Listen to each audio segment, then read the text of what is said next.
Nous allons pouvoir commencer. Donc vraiment, bienvenue à ce webinaire Cyrano sur les outils et les méthodes pour la planification et l'évaluation des impacts des infrastructures vertes urbaines. Je me présente Ingrid Peigné, directrice principale des partenariats et de la valorisation de la recherche au Cyrano.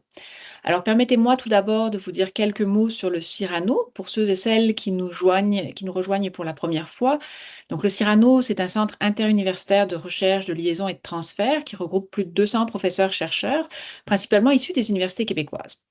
Depuis plus de 30 ans, en fait, nous favorisons la collaboration entre le milieu académique, les gouvernements et les organisations publiques et privées afin de soutenir la prise de décision par des données probantes. Notre devise, vraiment depuis 30 ans, c'est allier savoir et décision. Le Cyrano ressemble une trentaine de partenaires gouvernementaux, universitaires, corporatifs qui contribuent finalement à rapprocher la recherche et la prise de décision. Le gouvernement du Québec étant notre partenaire principal. Plusieurs représentants de nos partenaires sont d'ailleurs parmi nous aujourd'hui. Je les remercie chaleureusement de leur présence. Notamment, on a des représentants du ministère de l'Environnement, de la lutte contre les changements climatiques, de la faune et des parcs, des représentants du ministère de la Santé et des Services sociaux, du ministère des Affaires municipales, de l'Habitation, du ministère de l'Éducation, ainsi que des représentants de la Ville de Montréal. Alors, dans un contexte où les villes doivent s'adapter aux effets croissants des changements climatiques tout en répondant à des enjeux de santé publique, de qualité de vie et de résilience des infrastructures, mais les décisions d'aménagement deviennent de plus en plus complexes. Et dans ce contexte, les infrastructures vertes, alors qu'on parle d'arbres urbains, de parcs, de toits verts, constituent vraiment des leviers particulièrement prometteurs pour répondre à ces enjeux. Les choix des sites d'implantation et l'évaluation de leurs coûts et bénéfices demeurent par contre complexes en raison de ces nombreuses interactions au sein du système urbain. Et lors de ce webinaire, justement, les panélistes présenteront des méthodes, des outils développés pour réaliser des analyses coûts-avantages des infrastructures vertes au Québec. Et ces méthodes seront illustrées à partir d'applications récentes menées avec plusieurs villes du Québec. Alors, pour nous présenter ces travaux aujourd'hui, j'ai le plaisir d'accueillir 5 spécialistes dont l'expertise couvre l'ingénierie, la santé publique, l'économie et l'aménagement urbain. Tout d'abord, Françoise Bichaille, professeure agrégée à Polytechnique Montréal, Yann Kestens, professeur titulaire à l'École de santé publique de l'Université de Montréal, Justine Petrucci, stagiaire postdoctorale à l'École de santé publique de l'Université de Montréal et professionnelle de recherche à Polytechnique, Sandrine Lacroix, coordonnatrice en recherche et développement aux ateliers Hublot et professionnelle de recherche à Polytechnique Montréal. Et finalement, Thomas Poder, qui est chercheur Cyrano, professeur agrégé à l'Université Laval en sciences économiques, qui animera cette séance. Donc, je leur cède maintenant la parole. Juste pour une petite précision, nous prendrons les questions à la toute fin du webinaire. Donc, bonne discussion à toutes et à tous. Bonjour. Merci déjà au Cyrano d'avoir organisé ce webinaire. Moi, c'est Thomas Poder. Avec Françoise Bichaille, on est les deux personnes qui dirigeons un projet plus vaste que ce qui va vous être présenté aujourd'hui. C'est Françoise qui va premièrement présenter le volet dont elle a la charge aujourd'hui. Et ensuite, Yann Kestens va présenter le volet dont lui et son équipe ont la charge également. Euh, bon, on vous a déjà présenté les participants. On a ici la mention que le projet dont je vais vous parler un petit peu et puis dont les autres vont parler beaucoup plus a été financé dans le cadre du plan pour une économie verte. Le nom du projet chapeau, celui qui englobe toutes les parties, s'appelle Analyse coût-avantage des infrastructures végétalisées en contexte de changement climatique. Quel effet sur la santé au Québec? Ensuite, on peut passer à la cétate suivante. On est dans une équipe qui est plus large que celle qui vous a été présentée. C'est-à-dire qu'en fait, on a plusieurs volets dans ce projet. Il y a des membres de Polytechnique Montréal, des membres de l'Université de Montréal, des membres de l'Université Laval. D'ailleurs, je salue Jean Dubé, qui est également dans l'assistance, et Christian Kouakou, qui est le coordonnateur de projet, qui est également dans l'assistance. On peut passer au suivant. Dans le cadre de ce projet, nous avons 4 villes partenaires, donc Trois-Rivières, Montréal, Gatineau et la Ville de Québec. Et en ce qui concerne les objectifs spécifiques du projet, aujourd'hui, on va vous parler de l'objectif 1, qui est le développement de scénarios d'implantation de différents types d'infrastructures vertes urbaines pour les 4 villes dont je viens de vous parler.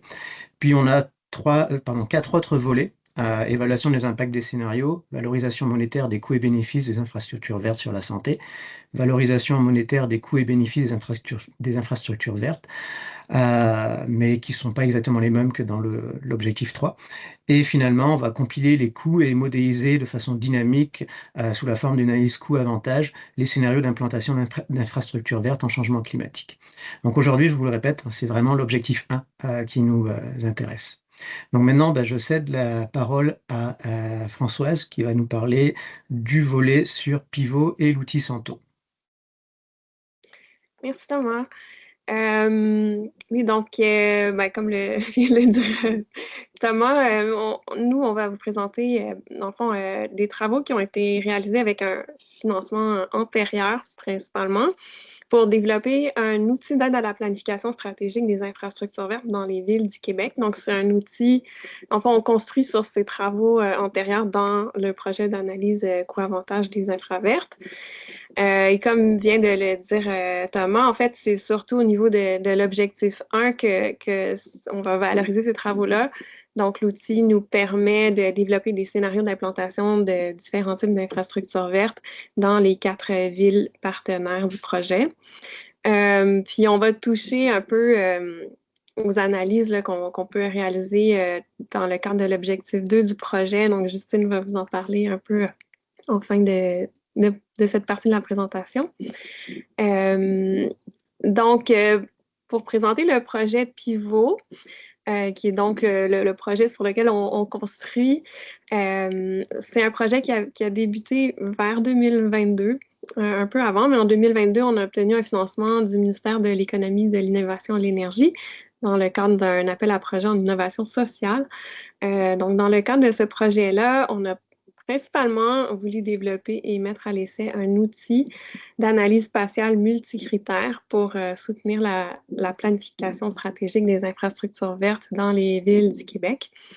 Puis, il y avait aussi, c'était fait dans un processus de co-développement, donc en collaboration très proche avec le milieu utilisateur. Et on avait aussi une partie de l'équipe qui étudiait les processus de planification des infrastructures vertes dans le milieu municipal. Donc là, vous voyez un peu les partenaires principaux du projet. On était plusieurs universités, dont une université qui est aux Pays-Bas, l'Université d'Utrecht, plusieurs organismes environnementaux du milieu utilisateur, 2 municipalités, Trois-Rivières et Montréal. Et là, je vous montre un peu l'équipe. Ça, c'est l'équipe du projet Pivot. Donc, Université de Montréal, Polytechnique et l'INRS. L'équipe de l'INRS, c'est notre équipe plus en sciences sociales, gouvernance, action climatique et innovation sociale. Et là, vous voyez, il y a plusieurs étudiants et étudiantes qui ont travaillé sur ce projet. Et aujourd'hui, il y a Sandrine et Justine qui ont toutes les deux complété leur doctorat sur ce projet, qui vont présenter plus en détail les travaux qui ont été réalisés. Cette diapo-là, elle vous montre un peu la démarche générale du projet. Donc, le co-développement de l'outil d'analyse spatiale multicritère, il a été fait, donc, comme je disais, en collaboration, en co-construction avec le milieu utilisateur dans une série d'ateliers qui avait été structuré en trois types d'ateliers. Donc, c'est Sandrine qui va vous présenter cette démarche-là. C'est elle qui a vraiment un peu chapeauté tout ce développement-là dans son doctorat. Et puis, Justine va vous présenter rapidement un exemple d'application de l'outil à un secteur à l'étude dans une de nos villes partenaires, pour vous donner aussi une idée du type d'analyse qu'on peut faire pour évaluer, dans le fond, l'impact de ces stratégies d'implantation des infrastructures vertes sur la résilience urbaine. Donc, on ne présente pas aujourd'hui cette partie-là, mais il y a eu cette étude des processus décisionnels, des modes de gouvernance en milieu municipal qui concernent l'implantation des infravertes. Le but, c'était surtout pour nous de comprendre comment l'outil qu'on développait pourrait vraiment s'insérer dans les processus en place dans les municipalités.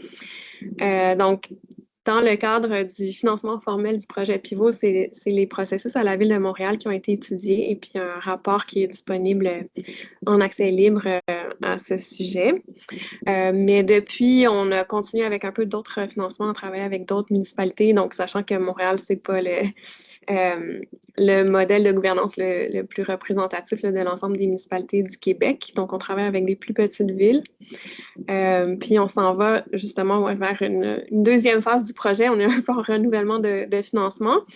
Mais dans le but de bien accompagner, là, il y a plusieurs municipalités qui aimeraient travailler avec l'outil.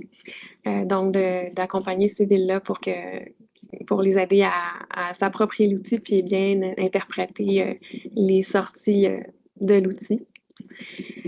Donc, je vais laisser Sandrine continuer à vous présenter ses travaux. Oui, merci Françoise. Pour mettre un peu de contexte derrière le projet de recherche, on s'est penché sur les infrastructures vertes. Ce sont des systèmes qui sont naturels, semi-naturels, qui vont permettre de retrouver un peu le cycle de l'eau naturel, donc en imitant la nature, donc en infiltrant, en retenant l'eau de pluie. Donc, des exemples d'infrastructures vertes, c'est des biorétentions, des toits verts, des marais artificiels, des forêts urbaines. Voilà. Donc, c'est des systèmes aussi qui vont offrir beaucoup de co-bénéfices autres que la gestion des eaux pluviales par tous les services écosystémiques qui vont permettre de rendre, donc des services de régulation, par exemple, de la qualité de l'air, de la qualité de l'eau, des îlots de chaleur, des services d'approvisionnement, donc en permettant aussi de récupérer les eaux de pluie, par exemple avec des barils récupérateurs d'eau de pluie, des services de soutien comme d'améliorer la biodiversité, la connectivité écologique, puis des services culturels, donc tout ce qui est esthétisme, santé mentale, cohésion sociale. Puis planifier donc nos infrastructures vertes, donc choisir où est-ce qu'on décide de les implanter. C'est un problème qui est complexe puis qui devrait être multicritère, multidisciplinaire, mais actuellement, on y va surtout par opportunisme, donc c'est-à-dire qu'on va cibler les travaux de réfection de rue, par exemple, pour implanter nos infrastructures vertes, ce qui ne va pas nécessairement permettre de maximiser tous les co-bénéfices qu'on pourrait en tirer. Donc, c'est un peu pour ça que nous, on s'est penché sur le développement d'un outil, donc l'outil Santo, qui est pour Spatial Suitability Analysis Tool. Donc, c'est un outil d'aide à la planification qui est basé sur l'analyse spatiale multicritère, qui permet d'orienter sur les sites qui sont les plus stratégiques et les moins stratégiques pour implanter une infrastructure verte. Donc, c'est un outil qui avait été initialement développé à Melbourne, en Australie, par Martin Cutter, donc, qui est un collaborateur dans le projet Pivot. Puis, on a repris donc cet outil-là pour l'adapter au Québec dans le cadre du projet Pivot. Donc, l'outil est basé sur deux grandes perspectives. Donc, d'un côté, la perspective des opportunités. Donc, ça permet de considérer des critères qui vont permettre de cibler les sites où on a les meilleures opportunités pour implanter une infrastructure verte. Donc, ça peut faire référence à des critères comme un pourcentage de pente qui est adéquat, un type de sol qui est adéquat, ou par exemple des propriétaires publics, privés qui faciliteraient l'implantation de notre infrastructure verte. Puis du côté des besoins, donc on va vouloir ici cibler les sites qui ont le plus grand besoin des bénéfices qu'on peut tirer des infrastructures vertes. Donc, par exemple, des sites où on aurait une mauvaise qualité de l'eau, beaucoup d'inondations, beaucoup d'îlots de chaleur, une mauvaise connectivité écologique, donc des sites qu'on souhaiterait améliorer. Donc, l'outil fonctionne par type d'infrastructure verte. Dans le cadre du projet Pivot, on l'a développé pour différents groupes de systèmes. Donc, le premier groupe, c'est pour les petits systèmes qui sont plutôt basés sur l'infiltration ou le transport de l'eau, donc biorétention, jardin de pluie, système d'infiltration et les noues. Ensuite, on l'a aussi développé pour les plus gros systèmes comme les marais artificiels et les étangs et lacs. On l'a développé aussi pour les arbres urbains, les réservoirs d'eau de pluie, puis les infrastructures d'agriculture urbaine, donc les toits verts, puis les jardins partagés au sol. Puis on est aussi en cours de développement pour les parcs et espaces verts. L'outil fonctionne avec une hiérarchie d'objectifs. Donc, c'est la première étape que l'utilisateur dans l'outil doit compléter. Donc, cette hiérarchie d'objectifs, elle est divisée selon les deux grandes perspectives que je présentais, donc opportunité et besoin. Puis, dans chaque hiérarchie d'objectifs, on a donc des objectifs principaux qui sont sous-divisés en différents sous-objectifs. Donc, c'est une étape qu'on a fait vraiment en collaboration avec le milieu preneur. Donc, on a fait une première phase d'atelier. Donc, en tout, on a eu environ 70 parties prenantes. Donc, ça s'est étalé sur plusieurs années, puis on l'a fait pour tous les systèmes, en fait, que je présentais. Donc, dans le cadre de cette première phase d'atelier, on cherchait donc à faire la co-création de ces hiérarchies d'objectifs par système. Donc, on avait une activité brise-glace avec les parties prenantes. Ensuite, on avait des activités de remue-ménage individuel où on demandait aux participants de réfléchir à tous les objectifs qu'ils voudraient inclure dans une telle hiérarchie d'objectifs pour mieux planifier les infrastructures vertes. On avait donc une activité un peu qui était issue un peu plus du côté innovation sociale, innovation ouverte du projet, donc qui était de rebondir sur les idées des autres, donc de faire un deuxième tour de remue-ménage pour générer encore plus d'idées. On avait ensuite des activités donc de regroupement des idées où en équipe, les gens mettaient sur des post-it les principaux objectifs qui étaient ressortis. On avait donc une activité où l'équipe de recherche avait dans le fond déjà développé une hiérarchie d'objectifs basée sur la littérature ou sur d'autres outils qui avaient été développés. Donc, les participants étaient amenés à venir associer les différents objectifs qui étaient ressortis des remue-ménages, puis de les associer aux objectifs de la hiérarchie qui avait été développée par les chercheurs. Ensuite, on avait des activités où on demandait aux participants de voter pour les objectifs qu'ils souhaitaient exclure de la hiérarchie d'objectifs. Puis finalement, on avait une discussion donc en plénière où on revenait sur l'atelier. Donc ici, un survol du genre de parties prenantes qu'on avait dans ces ateliers. Donc, on avait des gens du gouvernement provincial, donc le ministère de l'Environnement, le ministère de l'Habitation. On avait différentes organisations à but non lucratif, services de recherche et beaucoup de gens aussi du milieu municipal. Donc ensuite, une fois qu'on a tous nos objectifs, chacun de ces objectifs doit être associé à un attribut ou un indicateur spatial pour être en mesure de le mesurer. Donc, chacun des attributs spatials est associé à une couche de données qu'on peut importer dans l'outil. Ensuite, pour être en mesure de faire le lien entre ces couches de données spatiales puis les cartes que l'outil Santo produit, on utilise des échelles de valeurs. Donc, ça va permettre, dans le fond, de prendre chaque couche de données spatiale puis de la transformer sur une échelle numérique, donc qui va de 0 à 1, 1 étant le site le plus stratégique pour mettre notre infrastructure verte. Donc, si, par exemple, on prend l'exemple de la couche de données qui serait le pourcentage de pente sur le territoire, l'échelle de valeur va permettre de nous dire un site avec une pente de 5 à quel point c'est stratégique versus un site avec une pente de 10 20 Donc, on construit notre échelle comme ça. Puis, c'est un processus qui demande quand même une certaine expertise. Donc, on le fait aussi en collaboration avec des experts. Donc, on a fait cette deuxième phase d'atelier, donc qui était plutôt sous forme de consultation individuelle ou en sous-groupe. Donc, on ciblait vraiment des experts qui étaient spécifiques à nos attributs. Donc, on a eu environ 45 experts pour les différents systèmes. La dernière étape dans l'outil, c'est de pondérer les objectifs. Donc, l'utilisateur peut attribuer un poids à chacun des objectifs selon l'importance qu'il souhaite accorder à cet objectif. Donc, c'est aussi un processus qu'on a fait en collaboration avec les parties prenantes. Donc, on a fait une troisième phase d'atelier. En tout, on a eu environ 60 participants. Donc, on a utilisé un outil en ligne qui permettait de faire des questionnaires basés sur une méthode de pondération qui s'appelle la méthode de Swing. Donc, ici, c'est juste un aperçu des questionnaires. Donc, on présentait chacun des objectifs de la hiérarchie. Ensuite, on proposait aux parties prenantes de classer différentes alternatives, puis ensuite de les pondérer. Donc, ensuite, on a un poids par objectif, puis les poids sont normalisés sur 1. Donc, la somme des poids donne 1. Donc, c'est le genre de résultat que Santo produit. Donc, une carte comme ça avec un code de couleur où dans chaque pixel donc de la carte, on a une note qui va de 0 à 1. Puis, comme je le disais, 1 étant le site le plus stratégique et 0 le site le moins stratégique pour implanter un type d'infrastructure verte. Donc, l'outil fonctionne avec une moyenne pondérée. Donc, ça considère les poids, les échelles de valeur pour créer le score dans chacun des pixels. Ici, un exemple d'une hiérarchie d'objectifs, donc qui est celle pour les petits systèmes, donc biorétention, système de filtration et les nous.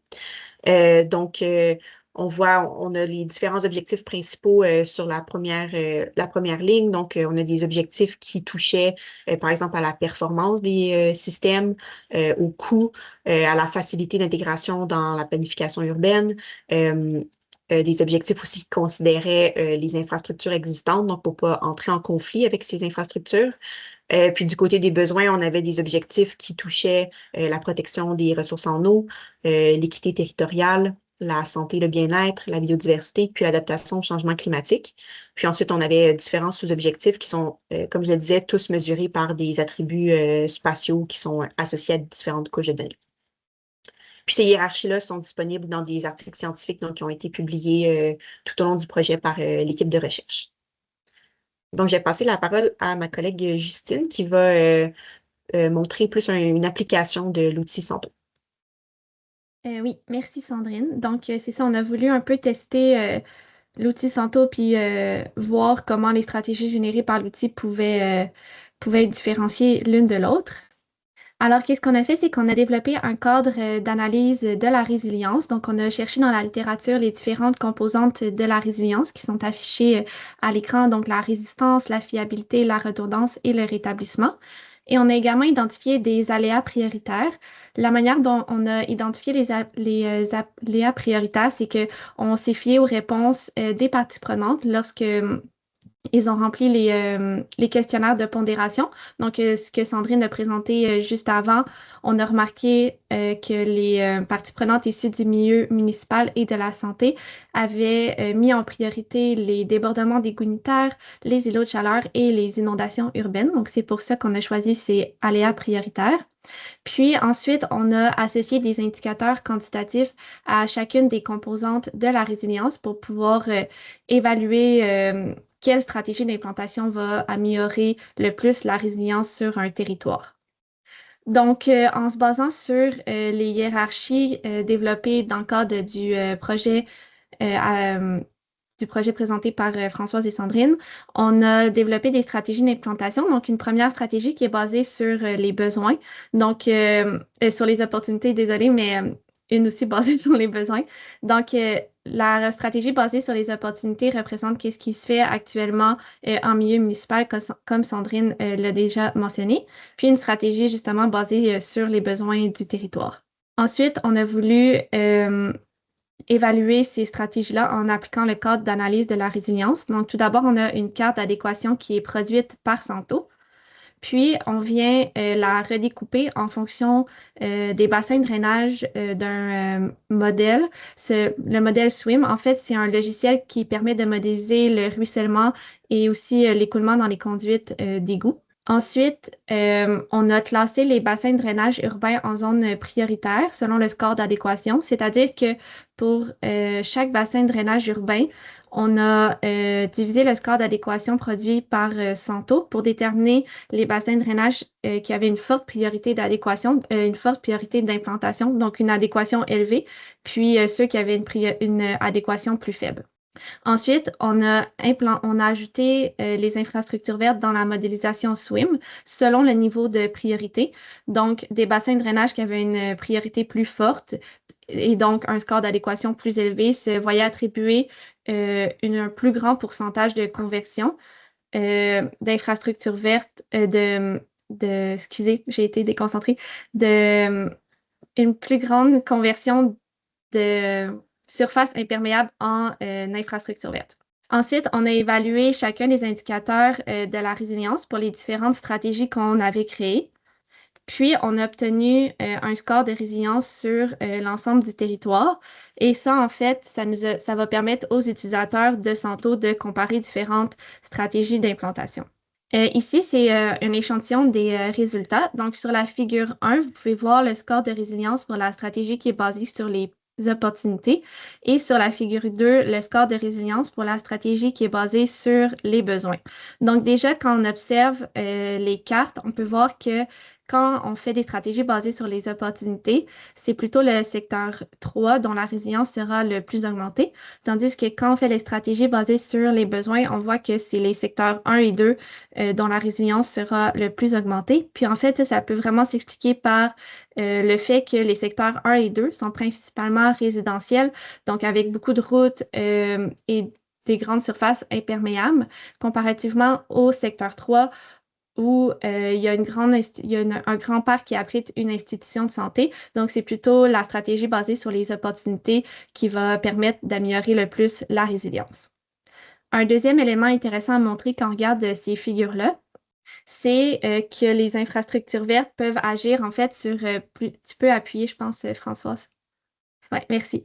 C'est que les infrastructures vertes peuvent agir sur plusieurs objectifs simultanément, ce qui les rend particulièrement intéressantes en contexte de changement climatique, parce que, par exemple, on peut voir que les objectifs 2, 4, 5 et 6, qui couvrent l'ensemble des aléas qu'on a identifiés, sont tous augmentés à leur note presque maximale quand on met une stratégie qui est adaptée au contexte. Donc, quelques petites informations clés à retenir. Donc, on sait qu'avec les changements climatiques, il va y avoir plus de pluies intenses et de périodes de chaleur. Ça pourrait affecter la santé des populations. Donc, on pourrait utiliser les infrastructures vertes pour répondre à ces aléas parce qu'elles peuvent répondre à plusieurs objectifs simultanément. Par contre, on a également remarqué que les stratégies d'implantation qui augmentent le plus la résilience sur certains secteurs, elles varient, même dans un territoire quand même restreint. Donc, c'est pour ça que c'est important de bien choisir l'emplacement des infrastructures vertes en utilisant des outils de planification comme l'outil Santo que Sandrine a présenté. Donc, si vous voulez en apprendre plus sur Santo, vous pouvez communiquer avec nous. Nos adresses sont affichées à l'écran. Merci. Maintenant, je crois qu'on va pouvoir passer à la deuxième phase de la présentation. Merci Justine, je me lance. Très bien. Écoutez, on va donc aborder maintenant un autre aspect. Je vais juste commencer par une déclaration de conflit d'intérêts parce que dans ce projet, on utilise un outil de diagramme de boucle causale que je vais expliquer tout à l'heure. Et cet outil, il est fourni et développé par Polygon. Et je suis impliqué, j'ai fondé cette compagnie il y a quelques années, je suis encore impliqué à titre de directeur scientifique. Voilà, donc je voulais juste mentionner cet élément. Bien sûr, ici on parle d'infrastructures vertes, de végétation. Tu peux revenir sur la... Ouais. Alors voilà, c'est quand on le sait, la nature a de nombreux bienfaits. Alors ici, on n'est pas vraiment dans une infrastructure verte urbaine, mais c'était quand même pour évoquer une autre dimension. C'est que derrière ce paysage qu'on peut apprécier, eh bien, se cachent des éléments de complexité. Au cœur de ces systèmes complexes, on peut identifier tout un ensemble de facteurs d'ombrage, d'humidité, de pousse, etc., qui viennent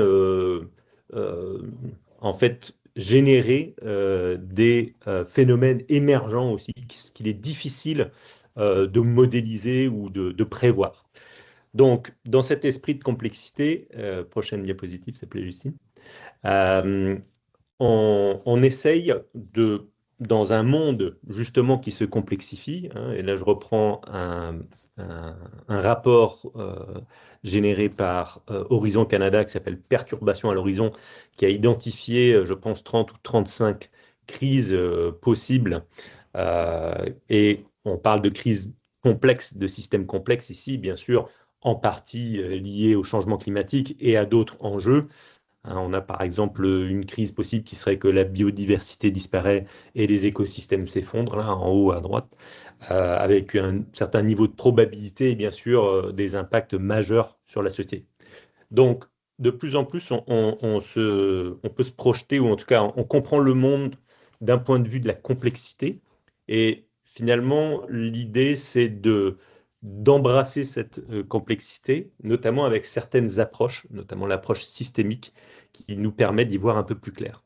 Alors, j'aime bien présenter cet iceberg-là de l'approche systémique, qui montre un petit peu que ce qu'on voit, les événements qu'on peut observer, c'est un peu ce qu'il y a au-dessus de la ligne de visibilité, au-dessus de la ligne d'eau. Mais ce qui sous-tend ces événements, si on creuse un petit peu, on peut identifier des patrons, des tendances déjà. Donc, on peut un petit peu mieux comprendre d'où viennent ces événements ou à quoi ils correspondent. Et ces tendances, ces patrons sont eux-mêmes le résultat de structures ou de systèmes qui ont été mis en place et qui finalement expliquent ces patrons et ces événements ou ces observations. Ces structures elles-mêmes sont soutenus par des modèles mentaux, des représentations mentales collectives qui font qu'on met en place ces structures. Voilà. Donc ça, c'est un petit peu l'approche systémique. Et il existe des méthodes pour formaliser ces systèmes complexes. Hein. Donc tout à l'heure, on avait une vue sur une forêt avec bien sûr une complexité des phénomènes émergents. L'intervention de biorétention ou la mise en place d'arbres de rue sont aussi au cœur de systèmes. On peut voir ces éléments-là comme au cœur de dynamiques systémiques urbaines. Et donc, il est important de tenir compte de l'ensemble des facteurs, des relations, des interactions et éventuellement des phénomènes émergents qui peuvent être associés à ce système ou ce sous-système, si je peux dire. Et quand on s'inscrit dans une vision systémique, on passe un petit peu de la question qui est peut-être trop souvent posée de quelle est la cause à plutôt la question de la structure qui mène ou qui sous-tend cette situation. Donc c'est vraiment une ambition de comprendre la structure du système et il existe en fait des méthodes pour aborder cette complexité, cette vision systémique.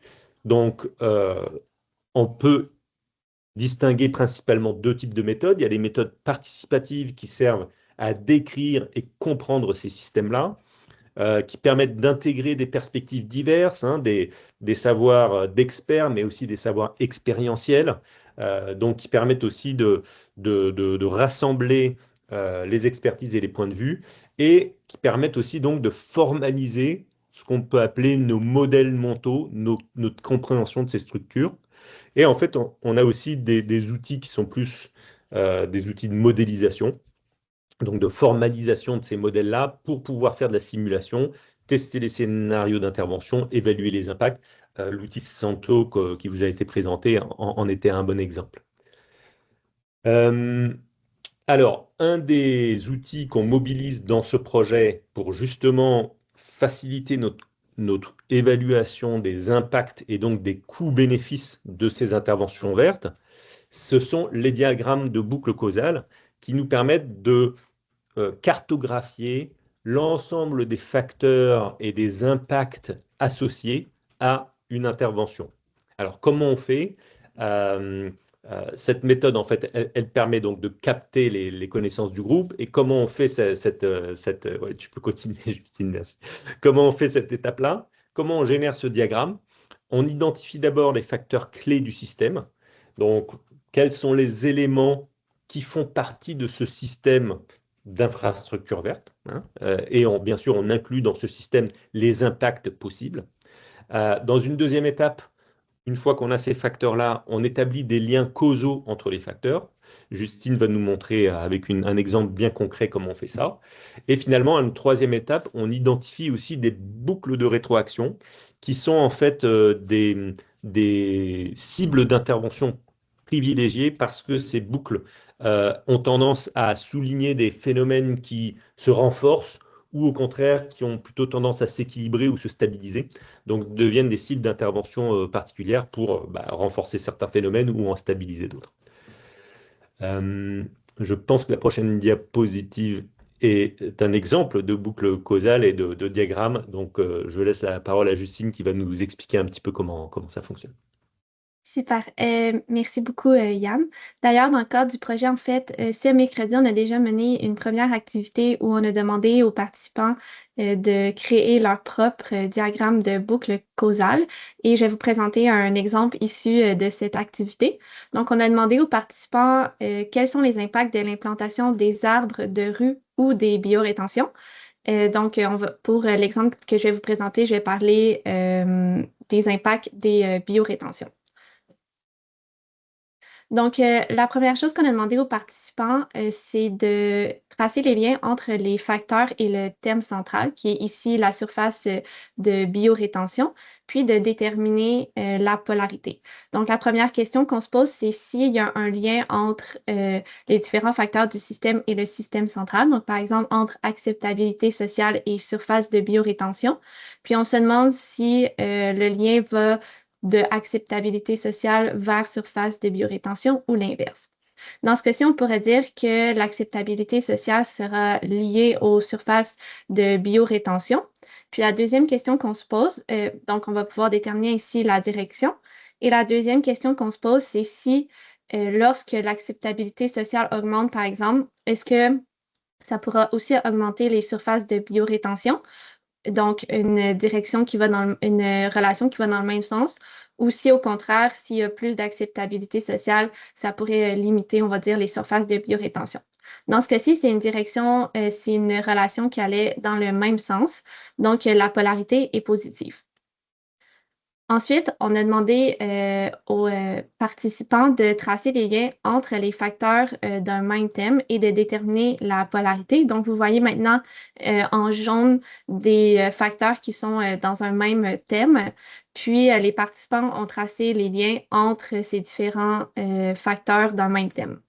Puis, finalement, une étape particulièrement intéressante, c'est de demander aux participants de tracer les liens entre les facteurs de différents thèmes et de déterminer la polarité. Puis c'est là qu'on voit toutes les interactions qui sont dans le système qu'on étudie. Donc, c'est ce qu'on a demandé aux participants mercredi. Puis comme vous voyez, là, ça, c'est une capture d'écran d'un diagramme de bout de causal qu'on a fait mercredi dernier. Donc, comme vous pouvez voir, il y a un ensemble de flèches et de directions et de polarités qui ont été créées. Puis, en fait, tous les facteurs avec une petite astérix, ce sont des concepts que les participants ont jugé intéressants d'ajouter dans notre système. Donc, même si on avait proposé une première liste de concepts, c'est quand même intéressant de voir quels facteurs les participants pensent qu'ils sont importants pour le système. Et c'est là qu'on vient vraiment mobiliser tout le savoir expérientiel. Donc ensuite, a posteriori, avec l'équipe de recherche qu'on va vouloir déterminer, comme Yann a mentionné, c'est les boucles de renforcement et les boucles d'équilibrage parce qu'elles peuvent nous permettre d'expliquer le comportement du système. Donc les boucles de renforcement, elles nous permettent de mettre, disons, de l'avant les concepts ou les facteurs qui vont accélérer ou amplifier un phénomène, tandis que les boucles équilibrantes limitent ou régulent le système. Puis ça nous aide à repérer les dynamiques, à mieux les comprendre, à trouver les causes profondes du système, prévoir les effets dans le temps, mais également, et ce qui est particulièrement intéressant dans le contexte du projet actuel qu'on a présenté au début, c'est d'identifier les bons leviers d'action ou les bonnes interventions. Ensuite, tout à l'heure, Yann a parlé d'un deuxième type d'outils qu'on peut utiliser dans le cadre des méthodes participatives. Donc, ce sont les cartes cognitives floues. Puis, en fait, cette méthode, elle permet de modéliser les relations causales entre différents concepts en incluant l'intensité. Donc, ça nous permet également de quantifier les influences entre les variables, puis finalement de simuler des scénarios pour observer les effets sur le système. Comment qu'on génère une carte cognitive floue? En fait, c'est environ les mêmes étapes que pour un diagramme de boucle causale, sauf que, comme j'ai mentionné, on vient établir l'intensité des liens entre les facteurs. Donc, si je vous présente un exemple simplifié à l'écran, vous voyez que maintenant, ce n'est pas tous les liens qui ont la même force entre les différents facteurs. Donc, on peut voir que pour accessibilité aux espaces verts, l'intensité de ce lien-là est plus forte que, par exemple, entre fréquentation des espaces publics et interaction sociale en zone végétalisée. Juste aussi, rappel que c'est seulement un exemple pour illustrer ce que je dis. Donc, dans le cas de ce projet-là, on voudrait essayer de jumeler l'outil Santo aux outils de pensée systémique qu'on a présentés au cours de la présentation. Puis, en fait, une des manières de faire, ça serait justement de générer des stratégies d'implantation à l'aide de Santo, puis de tester les effets sur les systèmes qu'on va avoir créés. Donc, par exemple, si on avait une première carte cognitive floue avec l'intensité des liens entre les variables, on va pouvoir appliquer la logique FCM, c'est la logique Fuzzy Cognitive Mapping, pour pouvoir déterminer un premier vecteur où est-ce que le système est à l'équilibre. Puis, ça nous permet de déterminer ça nous permet de déterminer les poids sur chaque facteur de notre système. Ensuite, par exemple, en utilisant Santo, on va pouvoir tester des différents scénarios puis voir l'effet sur notre système. Donc, par exemple, si à l'état d'équilibre, nos surfaces de biorétention implantées ont une valeur de 0,2, l'accessibilité aux espaces verts, une valeur de 0,5, la fréquentation des espaces publics, une valeur de 0,6, etc. Qu'est-ce que ça fait quand que je fais des scénarios? Donc, par exemple, je pourrais utiliser Santo, puis Santo me donnerait une carte d'adéquation telle que présentée par Sandrine, avec tous les sites qui sont les plus stratégiques pour mettre des infrastructures vertes. Puis, par exemple, moi, je pourrais essayer de voir c'est quoi les sites qui ont la plus haute note d'adéquation, puis comment ça se traduit dans notre système en changeant les surfaces de biorétention implantées. Donc, je viens activer ce facteur-là, puis je peux observer l'effet sur les différentes variables de mon système, par exemple, jusqu'au niveau d'acceptabilité sociale. Donc, par exemple, au départ, j'avais 0,2 de surface de biorétention implantée. Et comme j'ai dit, on vient activer cette variable-là, puis on peut observer l'effet sur notre système. Donc, je vais laisser Yann conclure cette présentation. Oui, merci.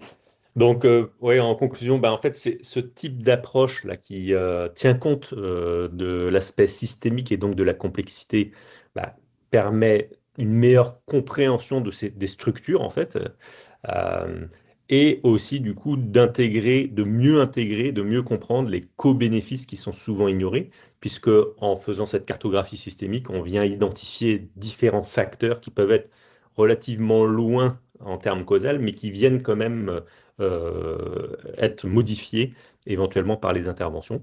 Donc ça permet d'optimiser les stratégies d'implantation des infrastructures vertes et donc de produire une analyse coût-avantage plus complète, dynamique et adaptée au changement climatique aussi, puisque ces systèmes-là peuvent être dynamiques.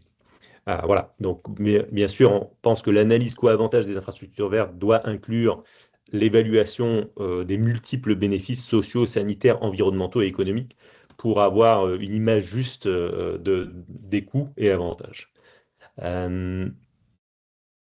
Alors, bien sûr, ce processus-là, on peut le considérer comme un processus de soutien à la prise de décision, hein. On a un problème a priori qui présente une certaine complexité. À travers les diagrammes de boucle causale et ces méthodes participatives, on peut se mettre d'accord sur comment ce système fonctionne. Les cartes cognitives floues nous donnent ces outils de modélisation qu'on peut arrimer avec Santo et qui permettent d'évaluer des stratégies d'implantation et donc de soutenir la prise de décision plus éclairée pour bien en comprendre toutes les conséquences. Alors, c'est un cadre qui est vraiment flexible et transférable et qui, a priori, peut s'appliquer à toutes les municipalités du Québec ou à différentes aussi échelles d'implantation. Peut-être juste mentionner un petit mot sur ces outils participatifs et ces outils de modélisation qui sont aussi en partie emprunts au projet Virage, qui est un projet connexe qui a été financé récemment par les Instituts de recherche en santé du Canada pour une période de 5 ans. Donc, on s'intéresse à la thématique de verdir la ville, comme dans le projet d'analyse coût-avantage, mais on a aussi d'autres thématiques, notamment autour du renforcement de la mobilité durable et de l'amélioration de l'accès au logement. Donc voilà, pour l'ensemble de ces thématiques, on veut mobiliser ces outils participatifs, diagrammes de boucle causale, il y en a d'autres comme la cartographie conceptuelle ou les méthodes Delphi. Tu peux passer à la prochaine diapo, Justine. Et donc, on organise des ateliers et des consultations qui mobilisent nos méthodes participatives, la modélisation des systèmes. Donc, on est vraiment ouvert à venir organiser aussi des ateliers dans vos organisations pour vous aider, vous soutenir dans l'orientation de vos stratégies et de vos développements d'activités. Voilà, je pense que ça met fin à cette partie de la présentation. Merci bien. Bon, ben, je remercie toutes les personnes qui ont pu participer. Ingrid, est-ce que tu veux donner le mot de la fin? Oui, oui, bah, effectivement, un grand merci premièrement à nos panélistes en fait pour leur présentation et la richesse des échanges vraiment. Au Cyrano, on est vraiment fiers de contribuer à ce type de projet là, qui permettent de rapprocher les besoins des décideurs et des collectivités. Puis on le voit, il y a plusieurs villes aujourd'hui qui sont là avec nous, en plus de représentants des ministères. Je tiens également du coup à remercier toutes les personnes qui ont pris part à ce webinaire aujourd'hui. Là, votre présence puis votre intérêt témoignent vraiment de l'importance de ces enjeux-là pour les organisations, pour nos collectivités. Et j'ajouterais pour finir, donc si vous souhaitez en savoir davantage en fait sur les travaux qui sont présentés aujourd'hui ou sur les activités du Cyrano, ben, je vous invite à consulter notre site web ou à communiquer avec nous. Donc au nom du Cyrano, je vous remercie vraiment tous pour votre participation. Encore un merci à nos panélistes aujourd'hui et je vous souhaite une excellente fin de journée. Merci beaucoup, au revoir.